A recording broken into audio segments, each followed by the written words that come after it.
Right, so I'm just gonna, before you go, whoa, spoilers and whoa, don't give me the whole Frog Brothers.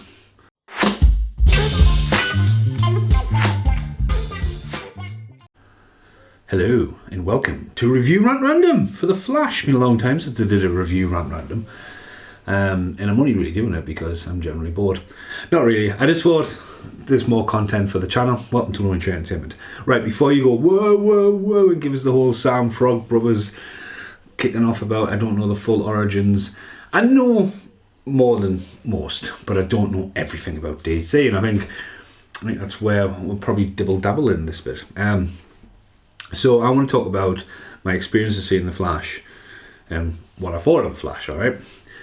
Now, this wasn't planned going to see The Flash. In fact, I basically finished the late shift on Wednesday and Britt went to see Harry Styles. Britt being my partner, if you've seen this on a bigger scale. She was in London and I was just like, well, what am I going to do? And I was on the early the next day, so I should have really came home, cook some food and watch some series, but I thought, you know what, it's opening night of The Flash. Let's be spontaneous. Let's go and see The Flash. So I went along. Now, bear in mind, we've been in over the 25 degrees the last couple of weeks, and it's been really hot, so it was pretty hot that day as well.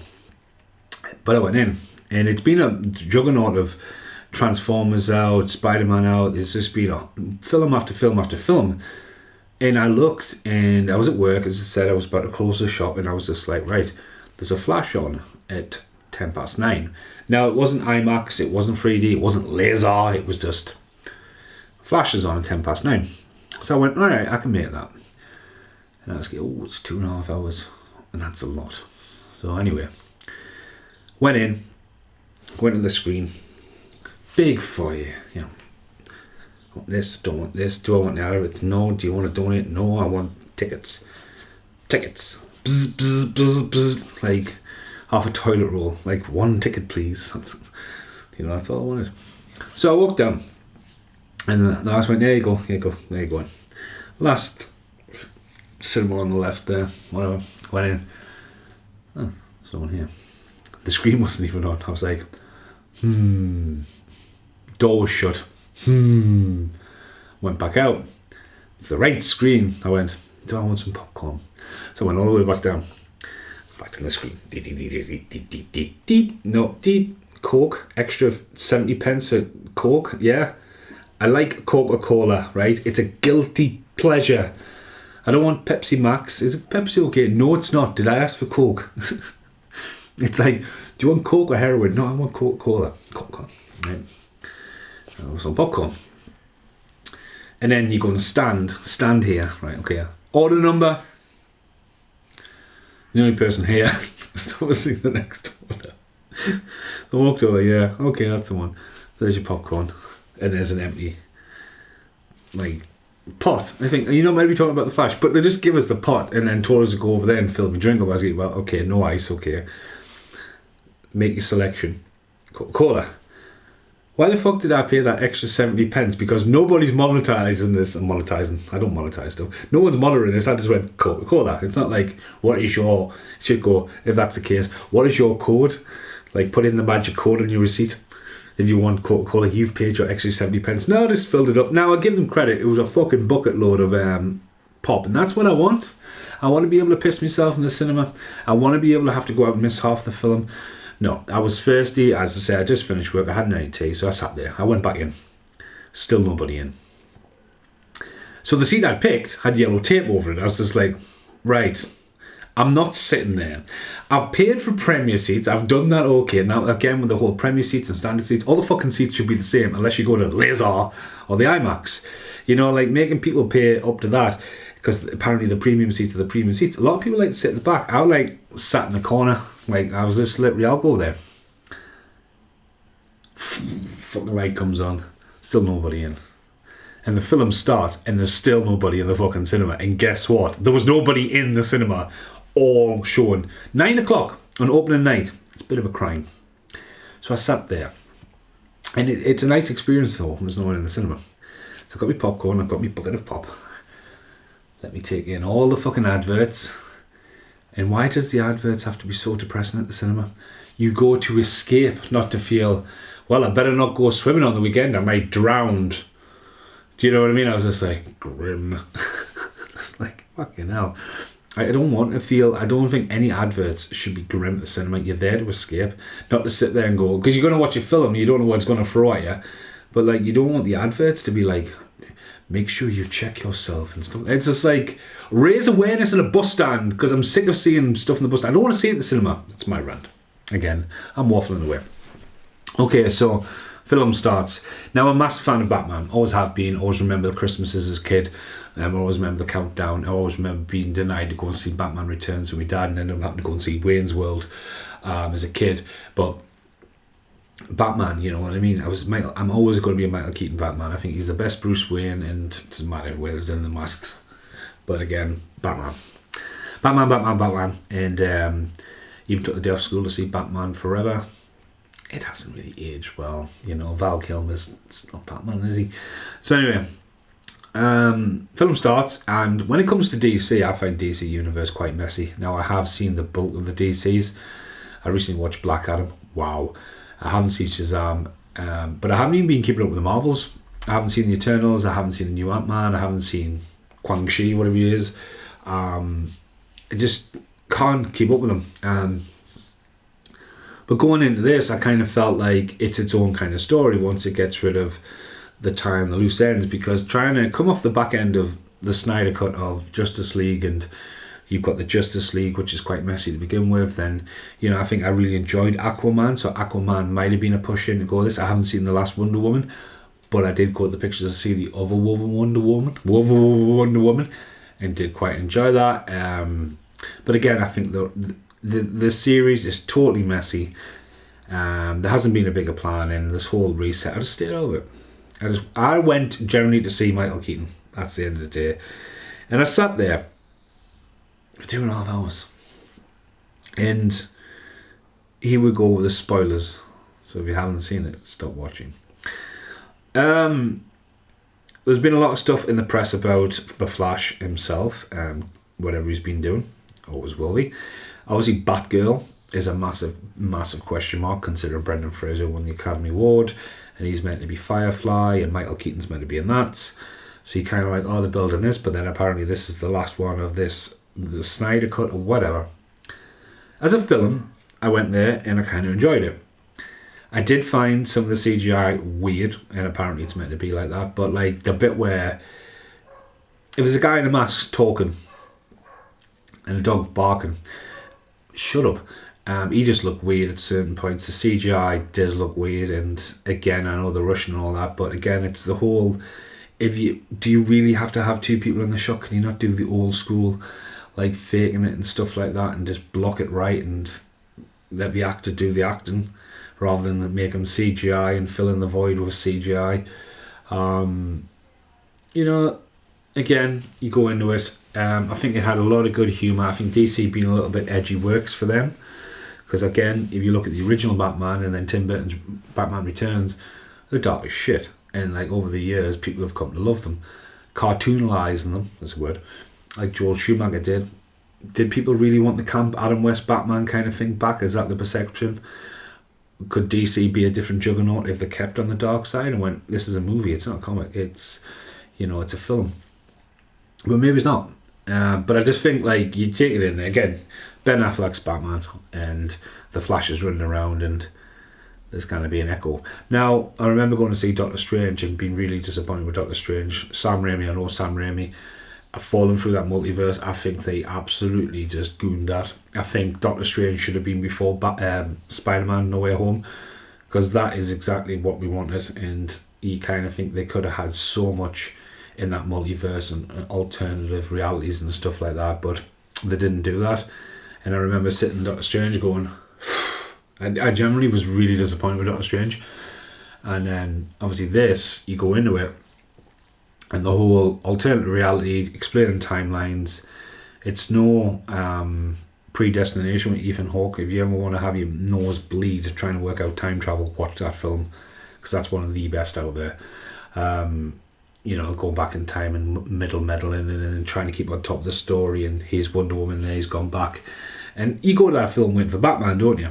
So Michael Keaton comes back. He's got his hair. I kind of felt goosebumps, which I wanted from it, so that's really good. Michael Keaton is back as Batman's a big fucking deal. Get back to Beetlejuice, but you know, Wayne Manor, Alfred's gone in real life as well, so he's not going to cameo. Chris O'Donnell's absence, I think the whole not mentioned of that was a thing, because obviously there's a question about what happened to Robin. That fucking crow. Shut up. We've got dogs, crows. So anyway, like the film goes on. It's got some funny bits about Back to the Future I enjoyed, and then Michael Keaton comes back and he's just, he's Batman, and then we get a girl Superwoman, and we get Michael Shannon back as Zod, and it's its own little story. But you kind of think, where's it going to go? Now, the multiverse rip was great, I think. It could have been a little bit better, but Nicolas Cage being Superman, fucking genius. Just fucking Nicolas Cage. I think Adam's West cameo could have been a little bit better rather than just running around the fucking screen. I think the acknowledgement of the Inception poster earlier on made you think that maybes. Now, I know they were just, Christopher Reeve and Supergirl being there was a big thing. I kind of think that if they were going to acknowledge Nolan, they should have done maybe Heath Ledger, the Joker. I think just him panning through and just having, him escaping and off on his own thing and letting that one out there. I think that would have been a good one rather than show Christian Bale in it, because the rumours were for ages for Christian Bale to come back, which you're keeping them all in one separate, maybe, yeah, but I think the acknowledgement of the bad guys was one. I tell you what, it was good. It was a lot to take in, the what ifs and the kind of stories and stuff like that. So obviously the original Superman and stuff like that, and yeah, it went on, and then Batman's dead. Now, you always wonder when someone comes back if they're going to get the hand and they're just going to get the axe. But at the end of the day, I don't think Michael Keaton would have done it if it was just a massive paycheck, especially jumping back from Marvel. And it's very well explained that there's multiple timelines. So, again, could Batgirl come out? Probably. Especially all the streaming stuff like that. They don't have to bother putting it in the pictures. They just have to acquire the money however they do it. But the film finished. I felt, I was sad when Michael Keaton died, but again, it's multiple verses on timelines, so I did laugh out loud, and obviously the F-bomb was well deserved with George Clooney. And George Clooney just looked classy. He hasn't fucking aged. He definitely looks a good Bruce Wayne. Probably not the best Batman, but who else would you do it? I mean, Val Kilmer isn't in any fit shape to do it, unfortunately. Could they have flipped it and had it been Jim Carrey? You're like, what the fuck? Could have been. Again, I think the George Clooney one was a great one. Everyone was expecting Christian Bale. The what the fuck bombshell was great. But they could have done a few different things, you know what I mean? Possible castings. Robert Pattinson could have turned up and that could have completely broke the universe. But I think George Clooney was a great one. A great acknowledgement. Writes Ben Affleck out in a way, but again, it's its own timeline, so you really know that. Now, I then sat there as the door opened and shut, and some young kid, and then there was two young kids just like this. Now, do I sit and wait to see if there's any hidden bits? Now, it didn't do the whole give the credits and the long credits, and then I was trying to see if there was something. The realisation that these credits might go on for a while and these two kids looking at us, right?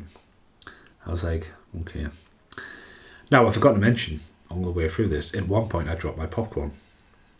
I'm the only person in the cinema, and there's fucking popcorn everywhere. So these two kids are looking at me and I'm going, right, I could probably Google this in the morning and find out there's a hidden bit. I'll probably be good, but again, I'm not really too cared. I'm just going to leave and just give the bucket and just get out of there and let them deal with that fucking popcorn disaster. No, I am gutted I didn't see Aquaman because I've just finished Stargate Atlantis, which is a completely different story. But Jason Momoa is absolutely brilliant in that, and like I never thought, like after all that, going, yeah, he's Aquaman. And I went, yeah, and I went, oh, aye, Stargate Atlantis, Ronan, Aquaman, perfect casting choice, really.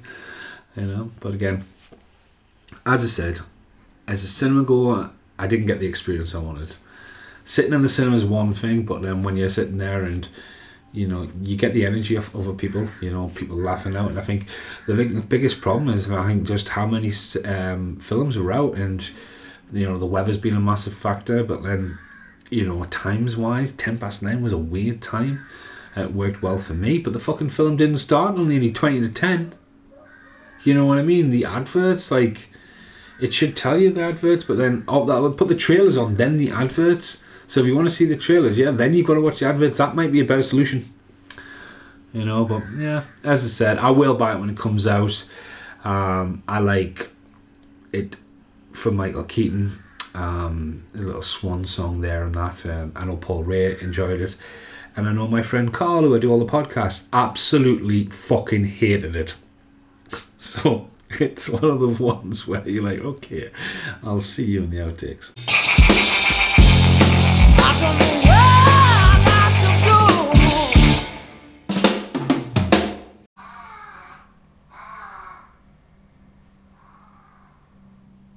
Shut up. I think when George Clooney comes up at the end, in the outtakes here, having Chris O'Donnell with him would have been too much. But Chris O'Donnell, you know, he's done well with NCIS. And I remember seeing the first episode of NCIS Los Angeles when I went to New Zealand in 2010. It had like the pilot episode on the plane you could watch. And I remember watching it. And then I ain't seen him in anything since. So, and it's still going strong. I think they're well over season like 13, 14 now. Like, I mean, that would be right. That'd be like 13 years since I went to New Zealand. Seriously, yeah, so he's solid working, but there's so much they could have done, you know. But then, do you be really quirky and stuff and put stuff that people don't understand? And then, is it real common knowledge of Nicolas Cage? Because some people will be like, "Is that fucking Nicolas Cage? It's fucking Superman." You know, it nearly happened. You know, and then obviously Adam West and stuff. I think Adam West could have got Adam West and Robin should have got more of a weird cameo. But again, with the villains, you know, the Heath Ledger would have been a nice little cameo, but Jim Carrey is the Riddler in some form, an alternative, like, newer take, or you saw something in a different light that, you know, would have been a spin-off to Joel Schumacher stuff, or acknowledging the Nolans, or, you know, just, again, it's Superman as well. There's a lot going on there. Again, the TV series, does the Flash and the TV series turn up? And again, that's another thing that I didn't really talk about before. Like, DC is so popular in television. Like, you cannot deny that. The films are a mess. But when you've got, like, we're up to 8 seasons of The Flash. You've had The Arrow, that's been and done. Doom Patrol, I think, is done now. The Swamp Thing didn't get off the ground running. I enjoyed Swamp Thing. I have seen Swamp Thing. Supergirl, she's up to season 6. The DC Legends of Tomorrow, they're up to like 6 or 7. And then they all cross over. And then try Stargirl, and like they do these crossover events. That's a lot of fucking work, like. So there's a lot, I think there's a lot going on with DC, but, you know, DC competing against Marvel. You've got to remember, DC were the first ones with Batman, really. I mean, people, oh, fucking hell, no, like such and such, such and such, and the Hulk and the Lou Ferrigno and that, and oh, I'm talking about the big screen. Oh, Howard the Duck. Like, okay. Batman at the cinema was a fucking massive event. Jack Nicholson, Michael Keaton. I love the little bag with the laughing thing as well. Nice little nudge. But, you know, let's have a look at it. Did DC drop the ball when they decided not to go Tim Burton dark anymore? And they're the ones we love, you know. But yeah, I think I'm done ranting. Again, I look at this as a throwaway video and leaving the comments open for people to go, well. It's all about what people think. Everyone can be a critic. Did you like it? Yes. Did you like it? No. Why? Don't want to tell you. But I just did. Thanks for watching. Goodbye for now.